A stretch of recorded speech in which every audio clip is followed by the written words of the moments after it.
Olá pessoal, esse é o sexto vídeo da série do minicurso sobre análise de dados de processo utilizando o EPM, o PIMS da Ellipse Software. No vídeo anterior, vimos alguns aspectos mais técnicos dos sistemas de informação e alguns detalhes do seu funcionamento e os impactos disso para nós, analistas. Nesse vídeo, vamos aprender como acessar os dados de processo armazenados no sistema PIMS. No nosso caso em particular, um PIMS aderente ao padrão OPC-UA, que define uma forma de realizar consultas aos valores recém-recebidos em tempo real ou mesmo aos valores armazenados, os tais valores históricos. Nesse caso, aplicando ou não processamento sobre os dados armazenados, um mecanismo que traz inúmeras vantagens para as análises, mas principalmente mais facilidade para nós, analistas, como veremos a seguir. Vamos lá?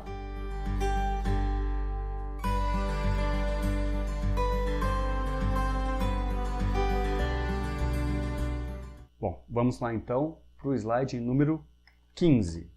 Consulta as variáveis de processo. Em sistemas que utilizam RTBs para armazenar dados de processo, as consultas aos dados costumam ser feitas através de consultas SQL. Para quem nunca ouviu falar nisso, por favor, pesquise um pouco mais na internet. É fundamental que todo analista tenha um mínimo de conhecimento sobre a Structured Query Language, uma linguagem para fazer pesquisas declarativas a bancos de dados relacionais, o tal RDB que eu falei antes.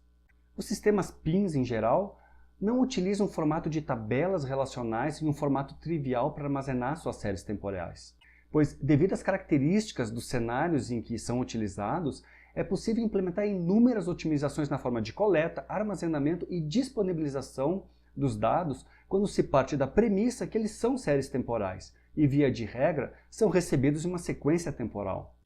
E este é exatamente o caso do EPM. Apesar de ele utilizar um RDB para armazenar os dados, os mesmos não são armazenados num formato trivial em tabelas relacionais, lançando mão de diversos mecanismos de otimização que conferem ao EPM uma grande capacidade de receber dados, bem como disponibilizá-los a quem precisar, no caso nós analistas.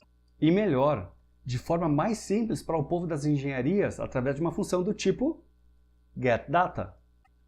Então, para o EPM e outros sistemas equivalentes, sempre teremos uma função desse tipo, getData, passando então alguns parâmetros e recebendo como retorno uma matriz com 3 colunas, contendo os valores medidos, os timestamps e as qualidades correspondentes a esses valores.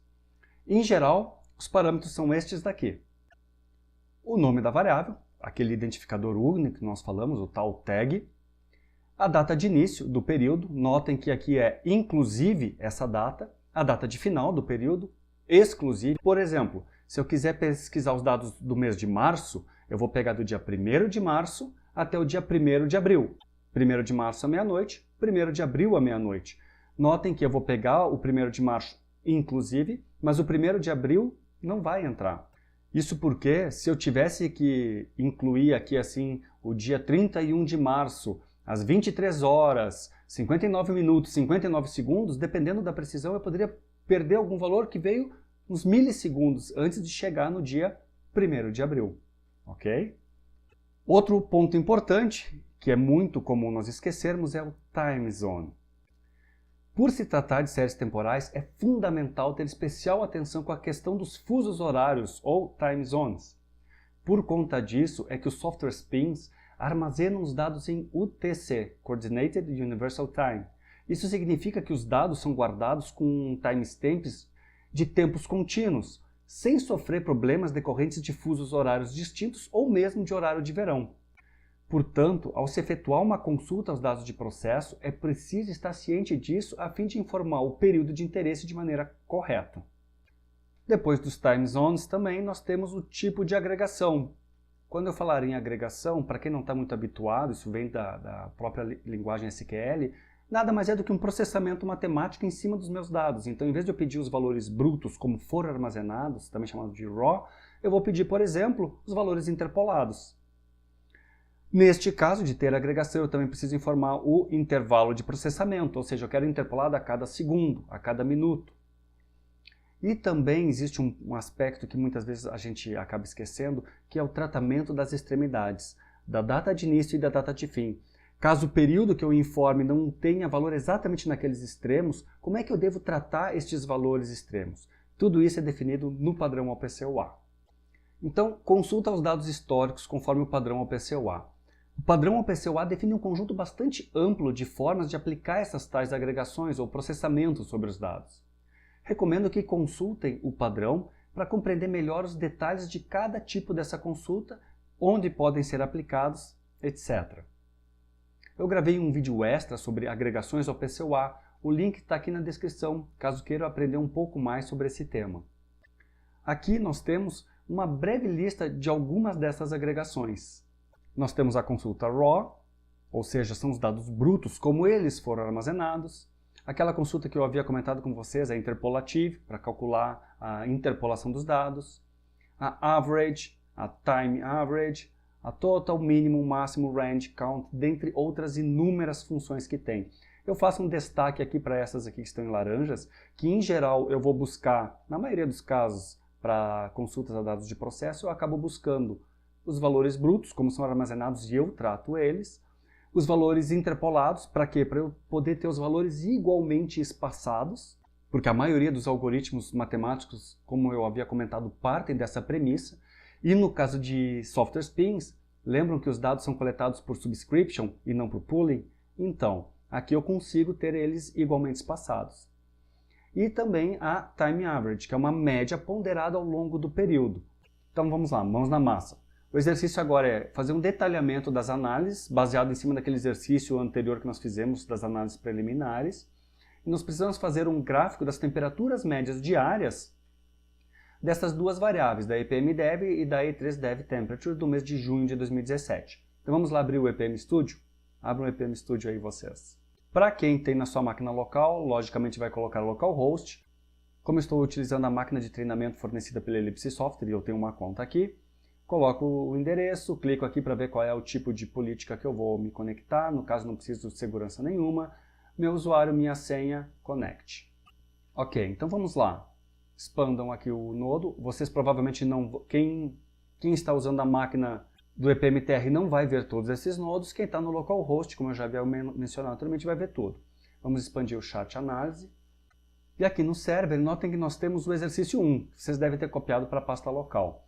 Então eu fiz a minha análise preliminar aqui e tal, e eu quero agora essas duas variáveis, a EPM-Dev e a E3Dev Temperature.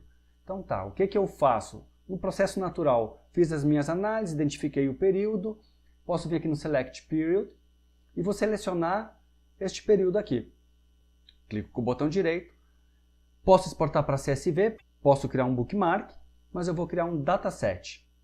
E no caso, vocês serão obrigados a criar o dataset local na máquina de vocês. Então vamos lá. Exercício 02, MSP. Botei minhas iniciais aqui só para diferenciar.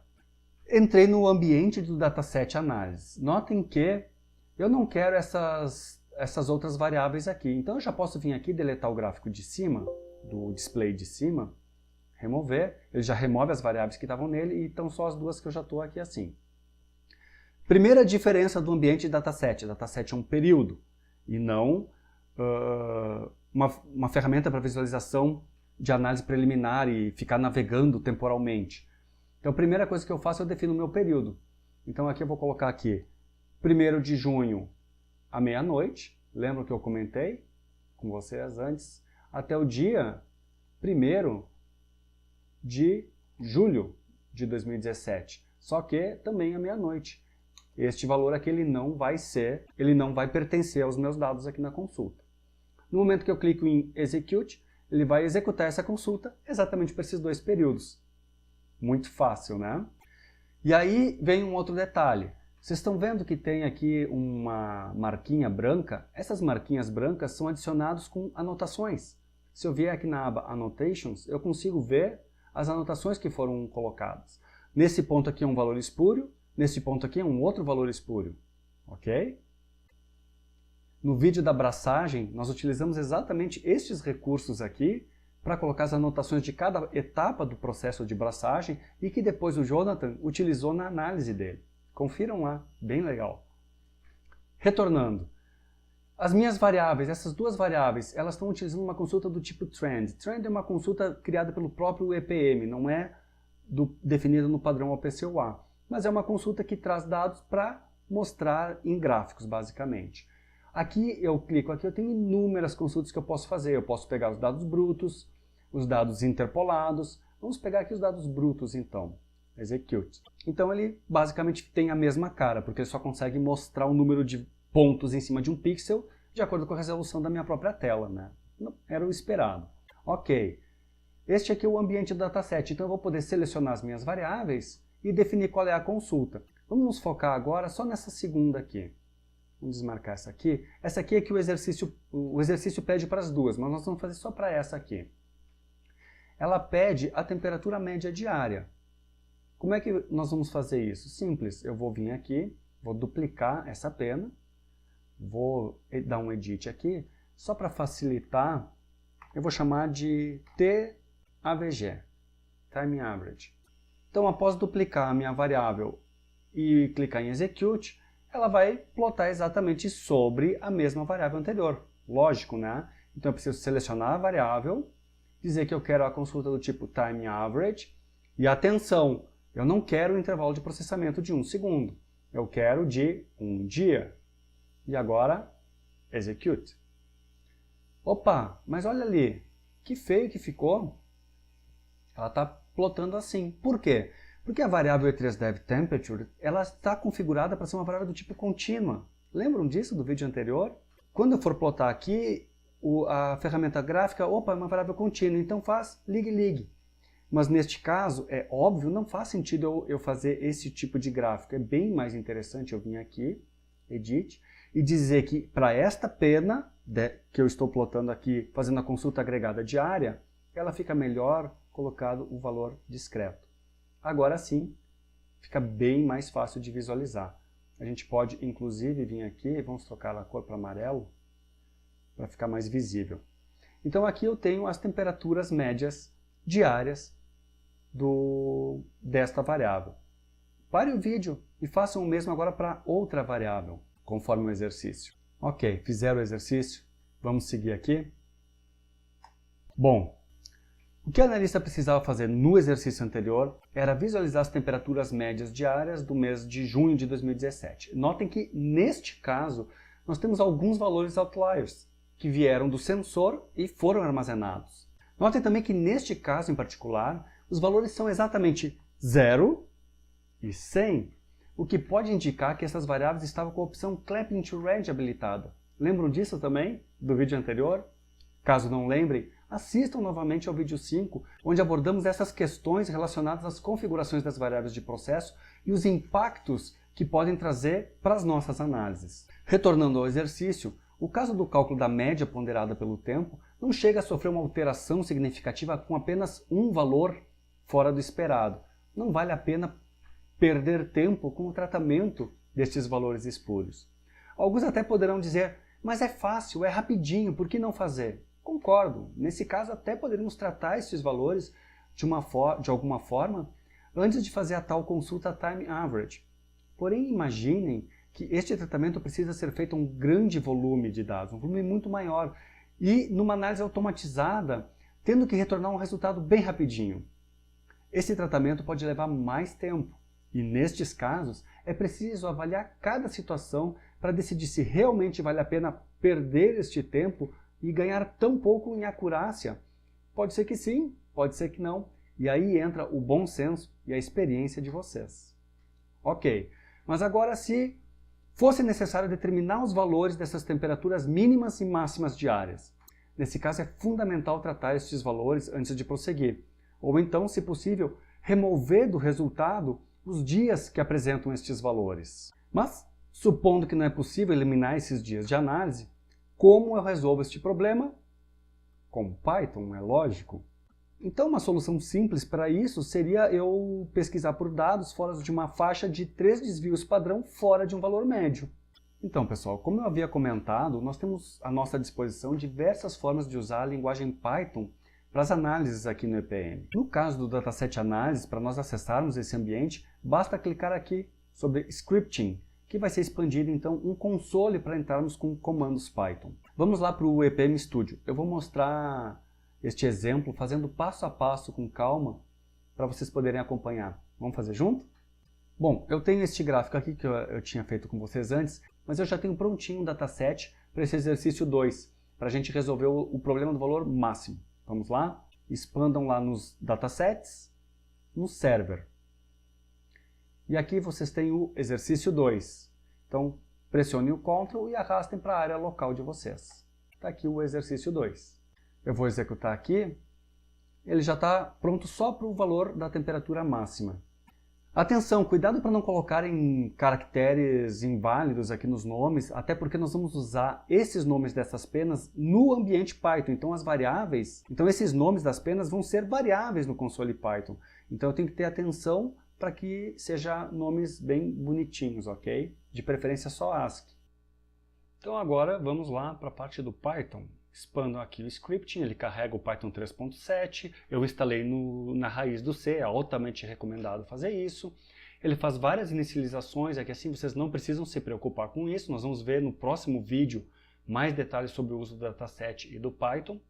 Como deve ser a primeira vez de vocês abrindo aqui, a biblioteca NumPy não deve estar sendo carregada, então vocês podem vir aqui, ó, import numpy as np. Para quem não sabe o que é isso, assistam uma série sobre Python básico, introdução ao Python, ok? E a próxima coisa a fazer é pegar esses dados aqui para eu poder identificar onde é que estão os valores espúrios. Como eu recém abri o meu console, as variáveis, essas que eu plotei aqui, não estão aqui. Então a primeira vez que eu abri, eu preciso executar aqui novamente.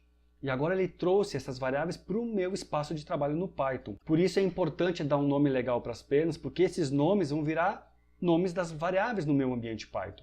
Então agora eu quero pegar só os valores dessa minha E3Dev Max. Como eu faço isso? Em Python é fácil. Eu vou chamar de data, é igual a E3, está lá ela, minha pena já. Lembro que as séries temporais aqui são valores, timestamp e qualidade? Então, eu quero só a coluna value. Então eu coloco aqui assim, value, e jogo todos os valores para a minha variável data. A segunda coisa a fazer é procurar em todas as posições deste meu vetor, que no caso ele tem um tamanho 30, obviamente, um valor por dia.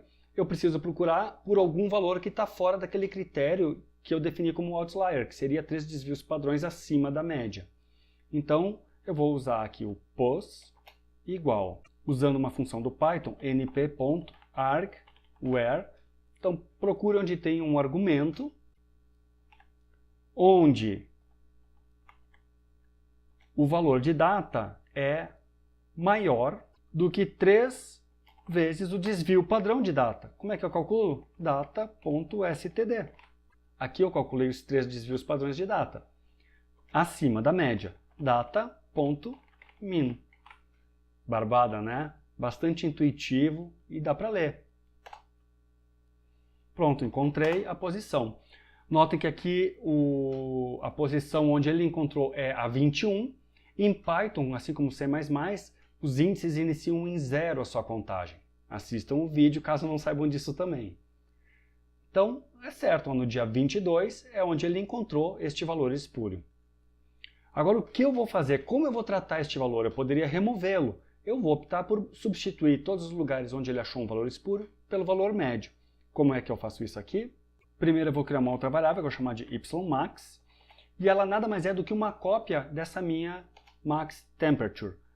Uma cópia profunda em Python eu preciso digitar explicitamente aqui copy. Se eu não botar o copy, ele vai fazer uma cópia rasa e na verdade ela vai ser um ponteiro para essa minha variável. Não é o que eu quero aqui, ok? Bom, nesta minha variável ymax, em toda a coluna velha, em todos os valores, nas posições que eu encontrei valores espúrios, bastante trivial, né? Eu quero substituir pelo valor do ymax, também na coluna velha, obviamente, o valor médio dele, min. Pronto. Então, todos os valores espúrios que eu encontrei e estava naquele vetor de posição, eu substituí pelo valor médio. E agora vamos ver isso aqui lá no gráfico. Eu uso o comando plot values. recebe como argumento o nome da pena, eu vou chamar o próprio nome da minha variável, ymax, é opcional, e aí o argumento da minha variável, ymax. Eu fiz essa cópia da pena e3devTemperatureMax para minha variável ymax, justamente porque para poder plotar os dados neste mesmo ambiente gráfico, os valores precisam estar estruturados naquele formato de valor times tempo e qualidade de um vetor do NumPy. Enter, plotou ali. Vamos tirar aqui os dados brutos, vamos ver só esses dados aqui. Ah, Maurício, mas olha ali, ele plotou liga e não fez os degrauzinhos como eu queria ver. É óbvio, essa e3devTemperature ela está configurada como uma variável contínua. Então, por padrão, os plots que eu for fazer com ela sempre vão ser lig. Porém, como ela é uma consulta diária, não faz sentido plotar contínuo. Eu até poderia deixar assim, mas é bem mais intuitivo eu botar um valor por dia. Ou seja, qual é o valor naquele dia? É um valor único. E aí eu coloco ela no formato de degraus. Como é uma pena, eu venho aqui no Edit, botão direito, e passo essa minha pena para mostrar na forma de script. Olha aqui, legal, resolveu todos os problemas e aqui nesse período, está aqui, ó, o valor é este aqui.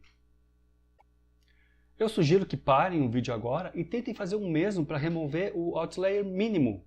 Não esqueçam que este valor mínimo aqui, vocês vão ter que fazer uma outra consulta. Eu fiz a consulta do max, faço a consulta do mínimo e repita esse procedimento, ok? Então, pessoal, neste vídeo nós vimos a cara da forma geral que a maioria das consultas a dados de processo tem, bem como aprendemos um pouco mais sobre o padrão OPC-UA no que tange às consultas com e sem agregação. Além disso, aprendemos a usar o Dataset Analysis do EPM Studio, em geral a ferramenta de análise que utilizamos logo após aquelas análises preliminares dos dados, selecionando variáveis e períodos de interesse. Casualmente, é isso que significa dataset, né? Conjunto de dados. No nosso caso, conjunto de dados de interesse para um maior detalhamento nas análises. Para quem tiver interesse em se aprofundar um pouco mais sobre as consultas utilizando agregações, não deixe de assistir ao vídeo extra sobre esse assunto. O link está aqui embaixo na descrição. Lá vocês vão entender quando utilizar, por exemplo, a agregação average ou time average ou mesmo a time average 2 definidas no padrão OPC-UA. Se vocês não sabem agora a resposta a esta questão, eu recomendo muito que assistam mesmo este vídeo antes de prosseguir. É conhecimento para a vida de vocês. Além deste vídeo extra sobre agregações OPC-UA, recomendo também dar uma olhada em um exemplo de uma análise de dados reais de uma braçagem de uma cerveja do tipo American Stout. Nesse vídeo, eu trago para vocês dois profissionais, o Jonathan D'Ambros, da empresa Latos, doutor em engenharia química e especialista na área de análise de dados de processo, e o Luiz Raimann, mestre cervejeiro com mais de 10 anos de experiência na fabricação de cervejas artesanais. Confiram lá, tá bem legal mesmo, o link também aqui na descrição. No próximo vídeo, eu vou fazer uma brevíssima introdução sobre a linguagem Python e a sua utilização no nosso contexto. Pretendo mostrar rapidamente alguns dos recursos que o sistema EPM oferece e que tem a linguagem Python como base para a produção de análises e de soluções. Depois deste vídeo, vocês poderão escolher entre dois caminhos. O primeiro, caso já dominem os fundamentos da linguagem Python, é seguir naturalmente nessa série. O segundo é fortemente, extremamente recomendado para quem ainda se sente um pouco inseguro em relação ao uso dessa linguagem ou mesmo em relação a algumas questões mais básicas relacionadas à lógica de programação. Sim, para implementarmos diversos tipos de análise, principalmente para automatizá-las ou implementarmos soluções para colocarmos em produção, é necessário um conhecimento mínimo de lógica de programação. É lógico. Esse segundo caminho, o Branch, na apresentação abre parênteses linguagem Python, é uma série de vídeos complementares sobre a linguagem Python para análise de dados de processo. Ao final dessa série, vocês podem retornar e continuar a partir exatamente deste ponto em que nós paramos. Um abração e até a próxima!